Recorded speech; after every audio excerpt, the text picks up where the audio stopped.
Chapter 53 The Denouement. Trig did not know when, but at some point during the fighting, dozens of Sea-Whiz rounds had penetrated Caldorix. Nearly half of the chambers and corridors were decompressed. Trig could see dust and debris swirling around punctures in the ceilings, walls, and floor where atmosphere was escaping. Dead Nagyari littered the ship. Most had been killed in the initial onslaught before they had a chance to don pressure suits and helmets. But when he listened to radio chatter, Trig knew that some of the enemy had survived and was putting up a fight. "All teams, report in," Commander Mikab called out. "This is Team Cassius. We've disabled the scuttle charge in the engine room, but we don't have control. Still 2 enemies in here with us. Stand by." "Team Blasius, moving on the antimatter plant. We've got 5 enemy foot mobiles dug in here." "Hey, Blasius, this is Team Aborius. We've taken the auxiliary bridge and have some control over here. Grab onto something and anchor yourself. We're gonna mess with their gravity for you." "Team Augustus here. Heavy resistance at the bridge." "Team Decimus needs assistance. We are bogged down outside of life support and cannot move. They've got an automated sentry gun down here." Glossum swore and turned to the 3 remaining men of Team Gaius. "Go help your men," he said. "Shepminter and I will keep going to the brig and meet you there." Over the next few minutes, Trig and Glossum worked their way down to the brig. Along the way, they encountered only one chamber that was fully pressurized. Looking through a glass pane in the doorway, Trig could see 6 Nagyari inside, huddled together in a corner and unarmed. When Glossum kicked on the door, the enemies did not react, simply staring at the 2 mercenaries with hollow, sunken eyes. Trig did not need psionics to see that these men did not have the willpower to fight. Glossum spoke through the sealed doorway, talking in the Nagyari language. Trig tried to follow along, but could only understand one word: surrender. After a moment, one of the enemy crew nodded slowly, then pointed to his left, Trig's right. Glossum stepped away from the door and pushed the talk button on his radio. "Team Gaius, 6 EPWs in the engineering module, 1 deck above the brig. We're moving to rescue the girl now." Trig and Glossum descended 1 flight of stairs and found the brig. They had barely arrived in the room when Trig said, "She's not here. I can't sense her." Glossum started kicking cell doors open, then looked at Trig in disbelief. "Please tell me it's a psionic thing," he said. "Can you find her?" Trig jammed his eyes shut, trying to focus. He blocked out all other telepathic and psionic noises. And after a few moments, 2 things stood out to him. First, he could sense powerful telepathic energies coming from somewhere above him. Ellex Camber was on the bridge. Second, there was a telepathic echo moving through Caldorix. A single thought, projected out in a moment of desperation. "Help me, Malum Rapakin. You're my only hope." "Tenna!" Trig gasped. "You found her?" "Yeah, she's all the way up in one of the harem chambers," Trig said. We're gonna have to go through the bridge to get her." As he made his way through the corridors, Trig could feel a deep rumbling in the Caldorix through the floors and walls. One of the Vigilum mercenaries provided the explanation. "Team Decimus here. We've taken over life support. Keep your helmets on. We've started venting compartments." "Don't vent the upper decks yet," Trig called out. "They've moved Tenna out of the brig. We've got to take the bridge. She's on the other side of it." Trig and Glossum regrouped with Commander Mikab and 2 teams of Vigilum mercenaries in a corridor outside of the bridge. "They've barricaded themselves inside," Mikab said. "We need to move quickly. They still have access to a scuttle charge in there, and we've taken all of the other hard points. Camber might kill us all at any moment." Glossum caught Mikab by the shoulder and redirected his attention. "Don't forget, Camber knows how to use psionics. We need Shepminter to give us protection on the way in." Trig took a deep breath to build up his confidence. "I can give us a shield, but I won't be able to hold it forever," Trig said.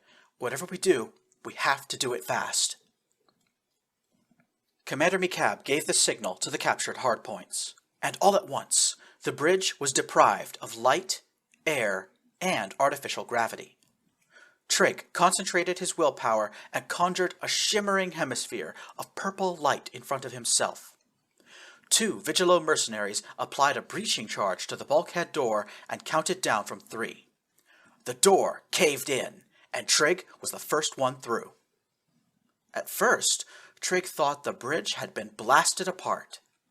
Then he realized the upper half of the chamber was merely a glass dome that looked onto the starfield above. Trig could see resonance cascade flying in a circle high above, leaving a trail of escaping gases in her wake.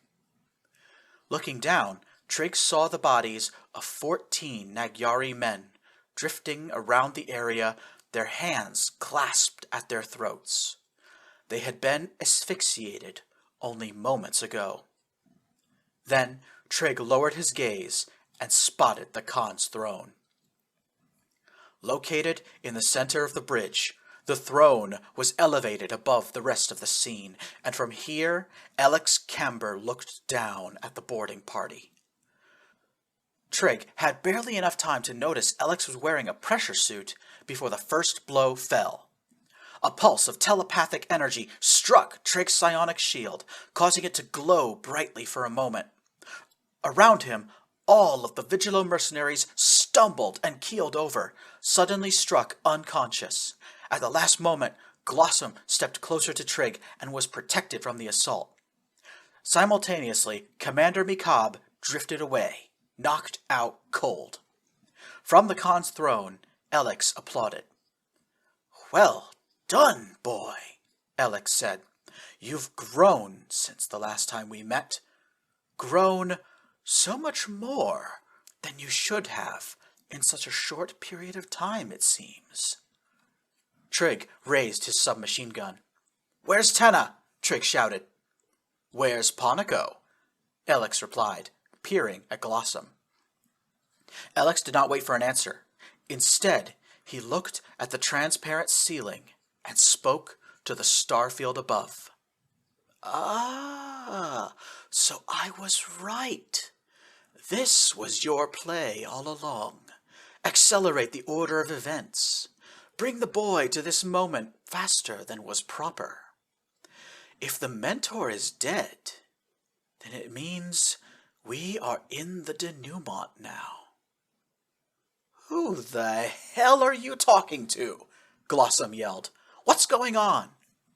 "Nothing that concerns a bit character like you." Ellex raised one gloved hand and pointed a finger at Glossom. Trig lunged to one side and placed himself directly between Ellex and Glossom. A beam of violet light shot through the empty space.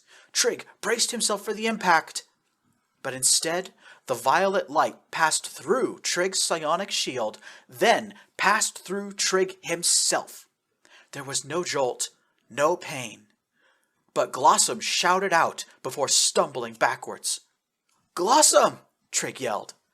The mercenary was knocked out, endlessly tumbling backwards in the absence of gravity.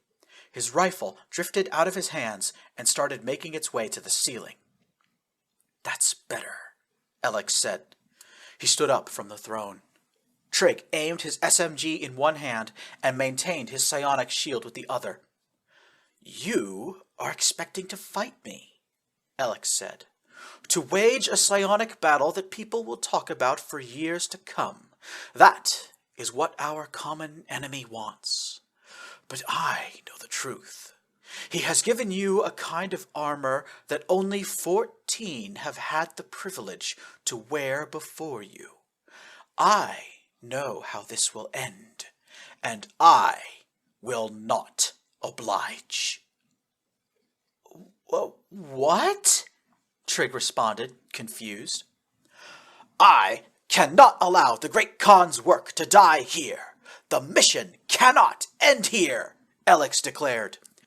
He reached up and placed one hand over his own chest.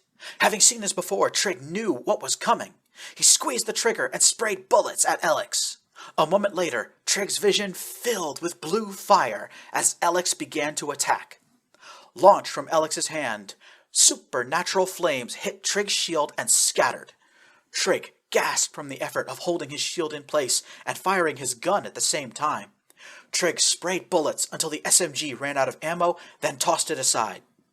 Holding up the psionic shield with both hands, Trig strained both his body and mind, funneling all of his willpower into defense.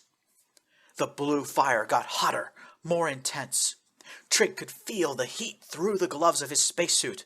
But then, at the last moment, Trig noticed something else.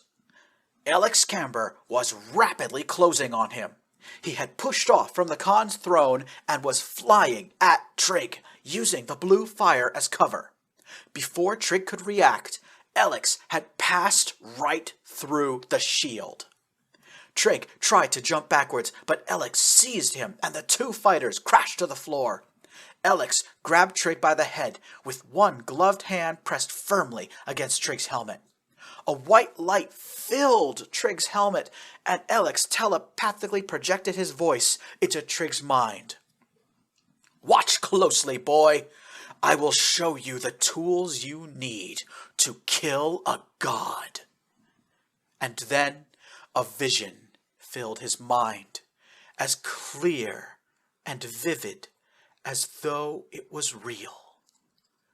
A technological device, shaped like a ring, stood between two large computer banks. The outer edge of the ring was decorated with 5 shimmering purple crystals, a different symbol painted onto each one. Just in front of this gateway, there was a simple pedestal. Resting atop the plinth was a shimmering orb, no larger than a clenched fist. It appeared to be made of some liquid that disregarded the laws of physics and reflected the gateway on its surface. The sound of gunfire pulled Trig back into reality. The vision blinked out of his mind and was gone in an instant. White gas erupted into view, and then Ellex was flung off Trig's body. Commander Mikab was back on his feet, pistol in hand. He had shot Ellex in the back, just above the air tank, and now breathable air was escaping from the hole in his pressure suit. Ellex tried to clasp his hand over the puncture, but it was too late. The escaping air acted on his body like an uncontrollable thruster. Ellex flew across the room and crashed hard into one of the transparent ceiling panels, which cracked dangerously. Then Mikab raised his pistol and fired another shot at Ellex. A spiderweb of cracks appeared in the ceiling, and a moment later, the canopy blew open. Unable to stop his pressure suit from venting air, Ellex Camber was blown out of the bridge and into space. The bridge was taken. The last of the scuttle charges disarmed. Commander Mikab took over the intercom system and announced the death of Ellex Camber. Around this time, Glossum woke up. "Welcome back," Mikab said. "You're just in time to see the enemy strike their colors." Mikab rounded on several of his men, who were recovering from the psionic assault. "You there, scratch Camber off the hit list. Contact the other teams and tell them Avitus is still unaccounted for." Meanwhile, messages of surrender began pouring into the bridge through the comm system. Trig did not care. He and Glossum were already leaving the bridge en route to the harem chambers. It took 2 minutes for Trig to find Tenna, using psionics to pinpoint which chamber she was in. It took another 90 seconds to set up an emergency air seal, which reconnected Tenna's room to the life support systems. 30 seconds later, it was safe to open the door. Trig lowered his weapon and pushed the hatch until the seal broke. Tenna's room was dark and cold. There was a great rushing sound as a breathable mixture of oxygen, nitrogen, and carbon dioxide flooded into the dark space, rustling the bedsheets. At first, Trig could see nothing. He feared for just a moment that he was too late But then someone stirred. A naked girl sat up in the bed, messy red hair obscuring part of her face. She gasped loudly, taking in deep lungfuls of air, as though she had just spent the past few minutes holding her breath. "Master Ralpalkin, is that you?" Tenna spoke in a groggy tone. "Tenna!" Trig cried. He raced over to the bed and embraced Tenna, gasping and trying to hold back tears. At the moment Trig and Tenna hugged each other close, Trig felt a wave of psionic energy ripple out of his body and into Tenna's. It felt like an electric shock had passed between them. He had no idea what it was, but Tenna did not react, so he chose to ignore it. Tenna reached up and put her arms around him. After a few moments, her eyes lit up, and an aura of psionic energy illuminated Tenna. After a moment, she fully came back to her senses and gasped, "Aren't you a little short for a Nagyari trooper?" Trig pulled off his helmet. The stale air made him sneeze, and Tenna giggled. "It's not heroic to sneeze on the person you're rescuing." Tenna choked between laughs. "Quit it, you're ruining the mood," Trig sniped back. "What's ruining the mood is how fucking cold you are," Tenna laughed, pushing Trig away. "You're like solid ice, and did you forget I'm naked? Get me something to wear before I freeze solid."